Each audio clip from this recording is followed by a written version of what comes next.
Good afternoon. This is the news at 1 on Dominion Television, Ibadan. I am Oluwayemi Adelakun.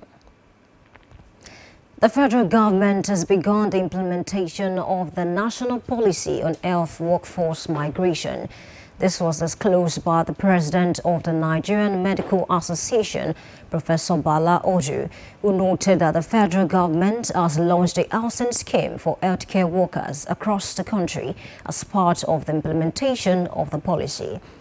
In August 2024, President Bola Tinubu approved the National Policy on Health Workforce Migration to address the challenges facing Nigeria's health human resources.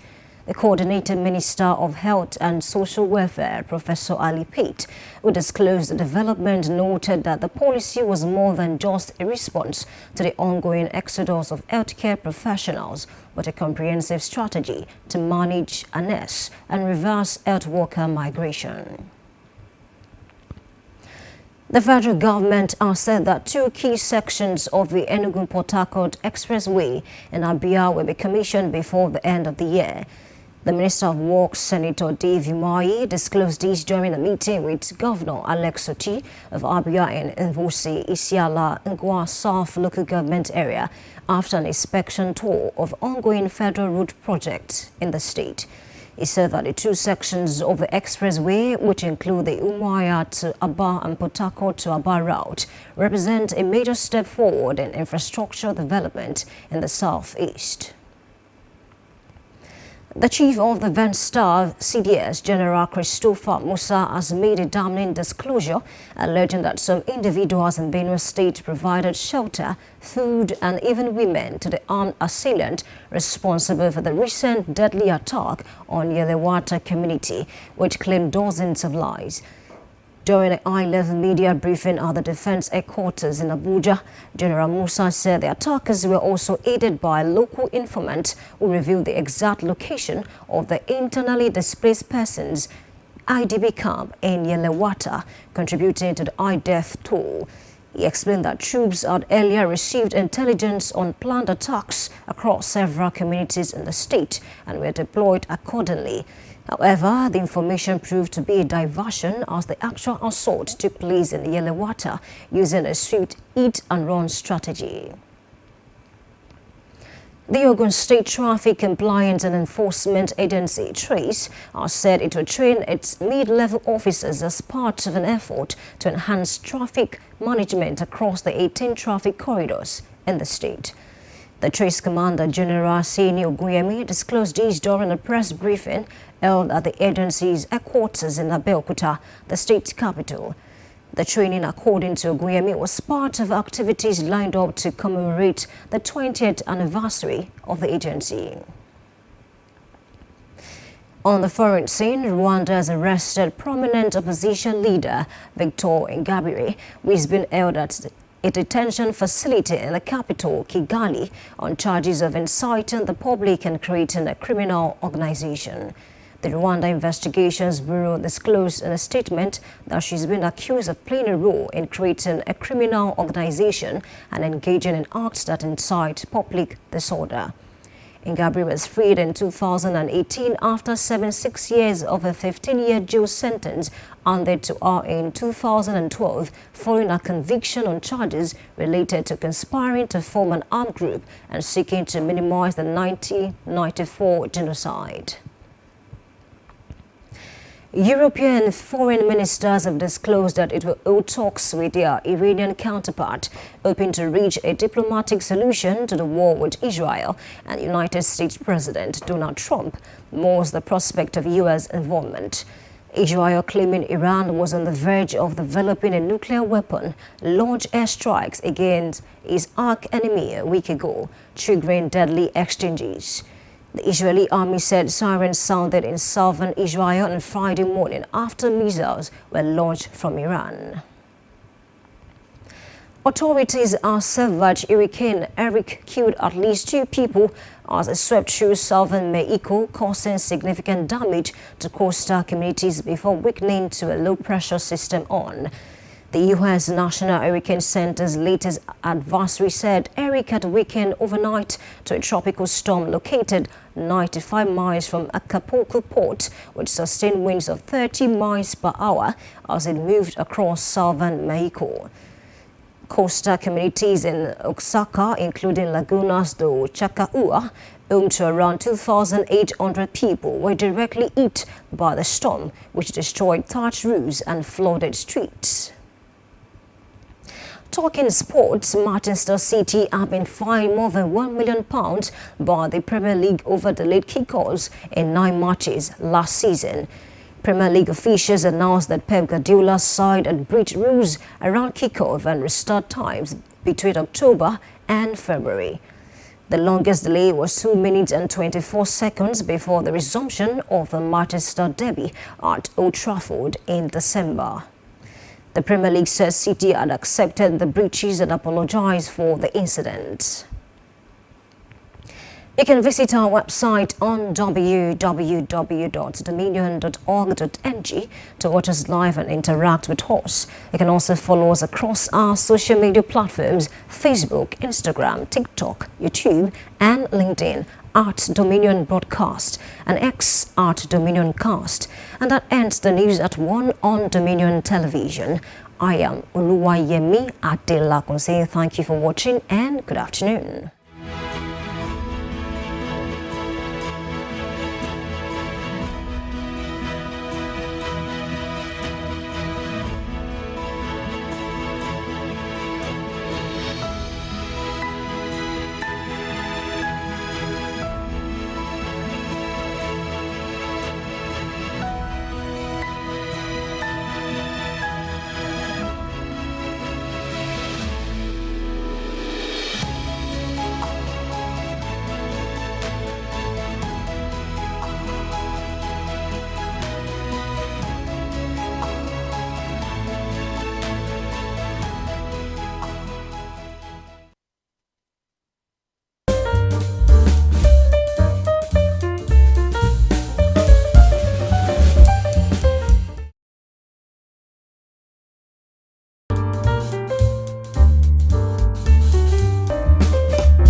Ẹ káàsán o, ìròyìn àgbáyé ló ń dé sétí gbọ̀yìn àti ojúwòran yín níléeṣẹ́ móhùnmáwòrán Dominion tá a kalẹ̀ ságbègbè Ìyàgànkú nìbàdàn nílé Olúyọ̀lé. Àkọọ́lá Jímọ̀ ní o ọ̀pọ̀ ẹ̀ láṣẹ lókè èèpẹ̀. Abọ́ládé Sodiq Abíọ́lá lórúkọ mi. Ìjọba àpapọ̀ ilẹ̀ yìí ti bẹ̀rẹ̀ sí ní ṣe àmúlò ètò àti mú ayédẹrùn fún àwọn òṣìṣẹ́ lẹ́ka ètò ìlera nílẹ̀ yìí. Ọ̀rọ̀ yìí ló jẹyọ lẹ́nu ààrẹ fún ẹgbẹ́ àwọn olùtọ́jú aláìsàn àti oníṣègùn òyìnbó nílẹ̀ yìí ọ̀jọ̀gbọ́n Bala Audu. Ó ṣàlàyé pé ìjọba àpapọ̀ ti ṣe àgbékalẹ̀ ètò ilégbèé fún àwọn tí wọ́n jẹ́ òṣìṣẹ́ lẹ́ka ètò ìlera nílẹ̀ wa Nàìjíríà láti fi òpin sí bí àwọn òṣìṣẹ́ ẹ̀ka ètò ìlera alẹ̀ yìí ṣe ń tẹ bàálù létí lọ sílẹ̀ òkèèrè wábi tí kòkò tútù wà. Lóṣù kẹjọ ọdún 2024 láàrẹ Bọ́lá Tinubu ti kọ́ buwọ́ lu ètò ìmáyégbádùn àti ìmáyédẹrùn fún àwọn òṣìṣẹ́ lẹ́ka ètò ìlera lójúnà àti fi òpin sí bí wọ́n ti ń fi ilẹ̀ yìí sílẹ̀ lọ sí ilẹ̀ òkèrè.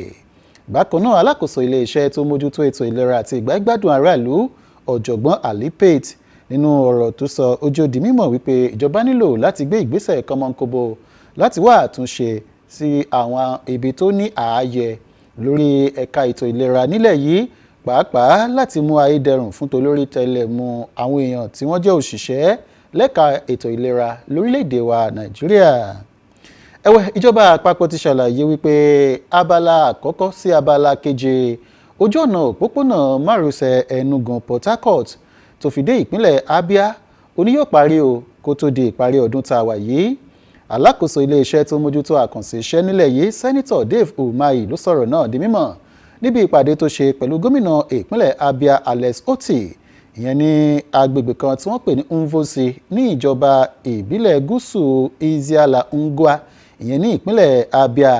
Ó ṣàlàyé níbi ìpàdé ọ̀hún wípé gbogbo ètò ti tò báyìí láti rí dájú wípé wọ́n parí iṣẹ́ ojú ọ̀nà ọ̀hún nígbà tí ó bá fi di ìparí ọdún tí a wà yìí. Bákan náà ló tún fi kún pé àwọn agbègbè kan eléyìí tó súnmọ́ ìlú Umuahia ti ṣe olúlo ìpínlẹ̀ Abia pẹ́kipẹ́ki òun náà ni wọn yóò tún mójútó tí wọ́n sì mójútó ojú ọ̀nà tó lọ láti ìlú Aba sí ìlú Port Harcourt pẹ̀lú. Gbogbo àwọn ojú ọ̀nà yìí ni ló wà lára iṣẹ́ àkànṣe ìdàgbàsókè ọ̀kan òjọ̀kan èyí tí ààrẹ Bọ́lá Ahmed Tinubu dáwọ́lé lẹ́nu lọ́lọ́ yìí lápá ìlà oòrùn gúúsù orílẹ̀-èdè wa Nàìjíríà. Ẹ̀wẹ̀ ẹni tí í ṣe ọ̀gá àgbà fún iléeṣẹ́ aláàbò nílẹ̀ yìí ọ̀gágun Christopher Musa ti ṣàlàyé pé bí ò bá lọ́wọ́ onílé inú adéjọ́ kan kì í máa di ẹ̀fúnfún nínú ìsásùn o. Ó ní àwọn èèyàn tí wọ́n jẹ́ olùgbé àti àwọn ará agbègbè Yewata ní ìpínlẹ̀ Benue àwọn gan ni wọ́n ń júwe ọ̀nà fún àwọn tí wọ́n jẹ́ ọ̀bàyéjẹ́ olubi ẹ̀dá tí wọ́n ṣèkọlù sí agbègbè ọ̀hún ní ọ̀sẹ̀ tó kọjá. Ó ní kódà púpọ̀ nínú àwọn èèyàn ọ̀hún ni wọ́n fún nílé gbé o. Ó pé wọ́n tún fún àwọn kan nínú wọn ní obìnrin fẹ́ gẹ́gẹ́ bí aya tí wọn ò sì mọ̀ wípé ikú gbà iná ni àwọn gbà lálejò láwọn àkókò tí àwọn onítọ̀hún ṣe bí ẹni re pẹ̀lú wọn. Ní báyìí ó ti wájú di mímọ̀ pé iṣẹ́ ti bẹ̀rẹ̀ ní pẹrẹu láti rí wípé gbogbo àwọn èèyàn náà ó ní wọ́n fi kélé òfin gbé o kódà ó ní bí wọ́n sọra wọn di òkété sáwọnú sàfífín báyìí ó náà ni àwọn ò fi wọn jáde. Ọ̀rọ̀ yìí ni ọ̀gágun Christopher Musa jó di mímọ̀ lólùléeṣẹ́ aláàbò ilẹ̀ yìí tó wà nílùú Àbújá lákòókò tó ń fi ọ̀rọ̀ wérọ̀ pẹ̀lú àwọn tọ́rọ̀ kàn àti àwọn lọ́gàálọ́gàá lẹ́ka ètò ààbò nílùú Àbújá lónìí. Bẹ́ẹ̀ gẹ́gẹ́ ó ṣàlàyé pé àwọn ará agbègbè Yewata àwọn ni wọ́n júwe agbègbè ibùdó ìfiniwọ̀ èyí tí wọ́n kó àwọn ogun léǹdé sí ní ìpínlẹ̀ Benue fún àwọn ọ̀bàyéjẹ́ ọ̀hún léyìí tó sì fún wọn láǹfààní láti ṣe ìkọlù sí àwọn èèyàn tí wọ́n ń gbé bẹ̀ nínú ìkọlù tó wáyé ní ọjọ́ Ẹtì tó lọ lọ́hùn-ún. Pẹ̀lú bí ètò ìdìbò gbogbogbò ọdún 2027 ṣe ń kànkùn báyìí àwọn tí wọ́n jẹ́ òǹwòye nípa ọ̀rọ̀ òṣèlú àti ọ̀rọ̀ àwùjọ lórílẹ̀‐èdè Nàìjíríà ti ń pè fún kí ẹgbẹ́ òṣèlú alátakò tó gbọ̀ngbọ́n kó wà o lórílẹ̀‐èdè wa Nàìjíríà ní àyín. Ní báyìí wọ́n ti á pè fún ẹgbẹ́ òṣèlú alátakò tó dúró re fún ìtẹ̀síwájú ìjọba àwarawa. Wọ́n ní orílẹ̀‐èdè tí wọ́n ti ń ṣe àmúlò ìjọba àwarawa bíi tiwa báyìí tí kò bá ti ṣe ẹgbẹ́ òṣèlú alátakò ń bẹ̀ wọ́n pé òfúùtù fẹ̀tẹ̀ àṣà tí ò ní kánú bó ti wù ọ́ mọ́ nírúfẹ́ ìjọba àwarawa bẹ́ẹ̀. Akọ̀ròyìn iléeṣẹ́ wa Grace Aina tó bójú wo ọ̀rọ̀ náà ṣàlàyé síwájú ó jẹ́ ó di mímọ̀ wípé ìjọba orílẹ̀-èdè Nàìjíríà àti ètò ìjọba àwarawa ló nílò ẹgbẹ́ òṣèlú alátakò tó gbọ̀ngbọ́n o èyí tí ó mọ̀ sin ẹgbẹ́ òṣèlú tó wà lóróyè nígbẹ́rẹ́ pàkọ́ lóòrèkóòrè kí wọ́n lè máa ṣe àtúnṣe sáwọn ibi tí a kù dé bá wà kí wọ́n sì lè máa tẹ̀síwájú lórí iṣẹ́ rere eléyìí tí wọ́n bá dáwọ́lé. Ìjọba ìpínlẹ̀ Ògùn àti iléeṣẹ́ tó mójútó ìgbòkègbodò ọkọ̀ ní ìpínlẹ̀ Ògùn ti ṣetán láti ṣe ètò ìkọ́ni àti ìrónilágbára fún àwọn ìpẹ́ẹ̀rẹ̀ òṣìṣẹ́ wọn kí iṣẹ́ ìríjú wọn lórí jíjágere lílọ bíbọ̀ ọkọ̀ ní ìpínlẹ̀ Ògùn kó tún lè tẹ̀ sọ́wọ́ wájú. Ẹni tó jẹ́ alámòjútó àgbà fún àjọ tó mójútó ìgbòkègbodò ọkọ̀ ní ìpínlẹ̀ Ògùn Ṣéní Ògúnyẹmí ló sọ̀rọ̀ náà di mímọ̀ níbi ìpàdé oníròyìn kan tó wáyé nílùú Abẹ́òkúta ti ṣe olúlo ìpínlẹ̀ Ògùn. Ó ṣàlàyé wípé ètò òun náà ni wọ́n fi ṣe àmì 20 ọdún tí wọ́n ti ṣe ìdálẹ̀ àjọ náà nípínlẹ̀ Ògùn. Ẹ̀wẹ̀ láti ilẹ̀ òkèrè, ìjọba orílẹ̀-èdè Rwanda ti fi kélé òfin gbé ògbóǹtagì olóṣèlú pàtàkì kan tó jẹ́ olóṣèlú nínú ẹgbẹ́ alátakò tí wọ́n porúkọ rẹ̀ ní Victoire Ingabire. Victoire Ingabire yìí ó ní ó ti wà látìmọ́ ní ìlú Kigali tí ṣe olúùlú orílẹ̀-èdè Rwanda lórí ẹ̀sùn gbígbìyànjú láti kọ̀yìn àwọn aráàlú sí ìjọba orílẹ̀-èdè ọ̀hún àti láti ṣe ìdálẹ̀ ẹgbẹ́gun àwọn ọ̀daràn ní orílẹ̀-èdè náà. Àjọ tó ń tanná wádìí ọ̀rọ̀ abẹ́nú lórílẹ̀-èdè Rwanda ṣàlàyé nínú àtẹ̀jáde tí wọ́n fi léde wípé arábìnrin náà ni ló ti pètèpèrò láti ṣe ìdálẹ̀ ẹgbẹ́ kan èyí tí ó kó àwọn ọ̀daràn paraku sí láti máa domi àlàáfíà ìlú lórílẹ̀-èdè Rwanda. Bẹ́ẹ̀ sì rèé wọ́n pé ọdún 2018 ó náà ni wọ́n fi arábìnrin Ingabire sílẹ̀ lọ́gbà ẹ̀wọ̀n lẹ́yìn tó ti lo ọdún 6 gbáko lọ́gbà ẹ̀wọ̀n ọ̀hún torí pé ẹ̀wọ̀n ọdún 15 ó ní wọ́n dá fún un lọ́dún 2012 lórí ẹ̀sùn tó farapẹ́ ìwà ọ̀daràn àmọ́ tí wọ́n forí jìn nígbà tó lo ọdún 6 gbáko lọ́gbà ẹ̀wọ̀n èyí lọ́dún 2018. Ṣùgbọ́n ṣá o wọ́n ní kàkà kó sàn lára ìyá onítìbí wọn lójoojúmọ́ báyìí ní fi ń bí obìnrin lọ́mọ. Ní báyìí wọ́n ti á tó fi kélé òfin gbé e lórí ẹ̀sùn èyí tó farapẹ́ èyí tí wọ́n tì í mọ́lé fún lọ́dún 2012. Àwọn tí wọ́n jẹ́ alákòóso ilé-iṣẹ́ tó mójútó ọ̀rọ̀ ilẹ̀ òkèrè lápá ilẹ̀ Yúróòpù lọ́hùn-ún ti ṣàlàyé pé ọ̀rọ̀ ti ń lọ lábẹ́nú o pẹ̀lú orílẹ̀-èdè Iran àti orílẹ̀-èdè Israeli kí orílẹ̀-èdè méjèèjì ó lè ti dá wọn bọ àkọ́. Bẹ́ẹ̀ bá gbàgbé láti bí ọjọ́ díẹ̀ sẹ́yìn lógún ti ń gbóná bí àjèrè láàrin orílẹ̀-èdè Iran àti orílẹ̀-èdè Israeli bó tiẹ̀ jẹ́ wípé ààrẹ ilẹ̀ Amẹ́ríkà Donald Trump ti ń lérí lẹ́ka pé ó ṣeé ṣe o kí òun fọ́ ẹ̀yìn adìẹ orílẹ̀-èdè Iran eléyìí tó da àwọn lóògùn nù pẹ̀lú bí orílẹ̀-èdè Iran ti kọ̀ jálẹ̀ láti jámi lórí akitiyan àti ṣe àyẹ̀wò àdó olóró alátọ́ọ̀mù apayérun ìyẹn nuclear èyí tí wọ́n gbèrò láti gbé jáde ní kòpẹ́kòpẹ́ yìí bó tiẹ̀ jẹ́ wípé orílẹ̀-èdè Israeli jẹ́ ó di mímọ̀ wípé orílẹ̀-èdè Iran ó ní ó ti ń ṣiṣẹ́ báyìí lábẹ́nú láti rí dájú wípé ó ń yin àdó olóró nuclear ọ̀hún sí orílẹ̀-èdè Israeli lẹ́yìn ìkọlù ọ̀kan òjọ̀kan èyí tó ní ṣe pẹ̀lú àdó olóró agbórí afẹ́fẹ́ jíṣẹ́ ẹ̀kú missile èyí tí orílẹ̀-èdè Iran ti yìn mọ́ orílẹ̀-èdè Israeli ní ìfọ̀yìsì sí ìgbésẹ̀ orílẹ̀-èdè Israeli lákòókò tí wọ́n yin àdó olóró lu ìlú Tehran tí ṣe olú orílẹ̀-èdè Iran lọ́jọ́ Ẹtì tó lọ lọ́hùn-ún.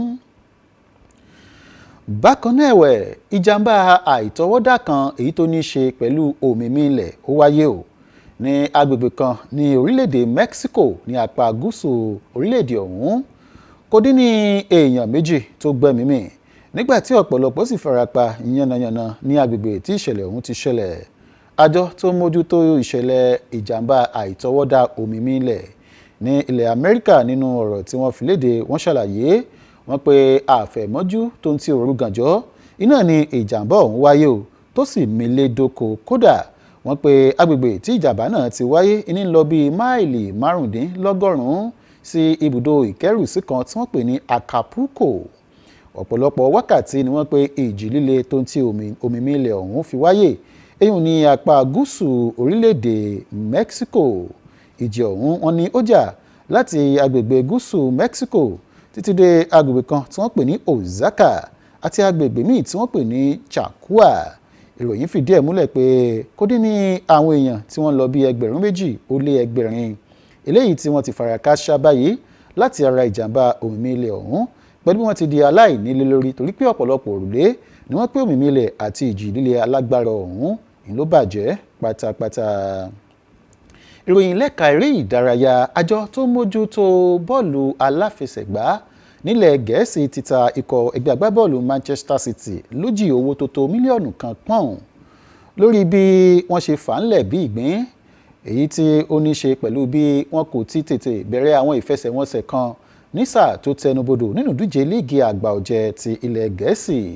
Ó kéré tán ìfẹsẹ̀wọnsẹ̀ 9 ọ̀tọ̀ọ̀tọ̀ ni wọ́n pé ikọ̀ ẹgbẹ́ agbábọ́ọ̀lù Manchester City pẹ́ kó tó di pé wọ́n bẹ̀rẹ̀, èyí tó sì tako ìlànà àti òfin à ń tẹ̀lé èyí tó rọ̀ mọ́ ìdíje líìgì ilẹ̀ Gẹ̀ẹ́sì. Ikọ̀ ẹgbẹ́ agbábọ́ọ̀lù Manchester City èyí tí Pep Guardiola ń kó sòdí ti wá ṣàlàyé pé lóòótọ́ àwọn gbà ó pé àwọn jẹ̀bi ẹ̀sùn èyí tí wọ́n fi kàn wọ́n.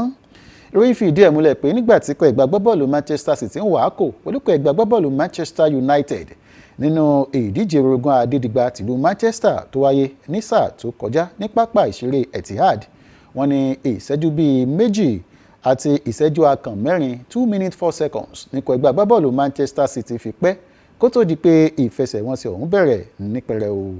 Ní báyìí ikọ̀ ẹgbẹ́ agbábọ́ọ̀lù Manchester City wá rọwọ́ ẹ̀bẹ̀ sí àjọ tó mójútó ìdíje líìgì ilẹ̀ Gẹ̀ẹ́sì pé kí wọ́n foríjà wọn báwọn ò ní san àsọ̀rú ẹ̀ sọ̀rọ̀ mọ́. Ìròyìn àgbáyé wa fún ti ọ̀sán tòní kò ní jù báyìí lọ o. A kí yín ẹ ṣeun pé ẹ̀ ń wò wá ẹ̀ ń gbọ́ wá. Akọ́ọ̀lá Jímọ̀ nílẹ̀ ẹ̀kọ́ sí ọ̀pọ̀ ẹ̀ láṣẹ láyé. Abọ́ládé Sodiq Abíọ́lá lórúkọ tèmi. Ó dàbọ̀.